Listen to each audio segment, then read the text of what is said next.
হরে কৃষ্ণ, জয় রাধে। আমরা এখন সংকেত গ্রামে এসে উপস্থিত হয়েছি। এখানে সংকেত বিহারী লালকে আপনারা দর্শন করুন।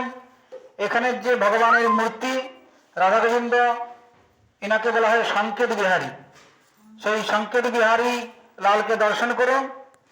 আর জয় জয় শ্রী রাধে রাধে। জয় রাধারানী কি, বলো সংকেত বিহারী লাল কি, জয় জয় শ্রী রাধে। আপনারা আপনাদের সাধ্যমতো দক্ষিণা দিয়ে প্রণাম করুন। সংকেত বিহারী লালকে দিব্য সুন্দর ভগবানের শৃঙ্গার হয়েছে, দর্শন করলেই মন পবিত্র হয়ে যাবে। আপনারা দর্শন করুন, আনন্দ লাভ করুন, ভগবানের কাছে প্রার্থনা করুন কৃষ্ণ ভক্তি, যেন কৃষ্ণ ভক্তি প্রদান করেন, যেন তার চরণে যেন আমরা ঠাঁই পাই, এই প্রার্থনা করুন। জীবনে সমস্ত কিছু চলে যাবে, কিছু আপনার সঙ্গে যাবে না।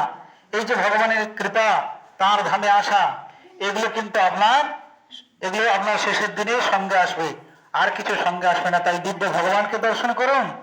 তার যে কত লীলা, এই সংকেত কেন নাম হলো এই গ্রামের নাম, পাশে গিয়ে আমরা শ্রবণ করব। ওইদিকে যোগমায়া সংকেত, ওখানে গিয়ে আমরা শ্রবণ করব। এখন দিব্য বিগ্রহকে দর্শন করুন, আনন্দ লাভ করুন, কৃষ্ণ ভক্তি প্রার্থনা করুন। বাবাজি মহারাজ এখানে আছেন, চরণামৃত দিচ্ছেন, সকলে গ্রহণ করুন। আর আপনাদের সাধ্যমতো দক্ষিণা প্রদান করে ভগবানের কাছে প্রার্থনা করুন যেন কৃষ্ণ ভক্তি লাভ করতে পারেন, জীবন যেন সার্থক হয়, এই প্রার্থনা বলে সংকেত বিহারী লাল কি, বলে রাধারানী সরকার কি, বলে কৃষ্ণ কানাইয়া লাল কি।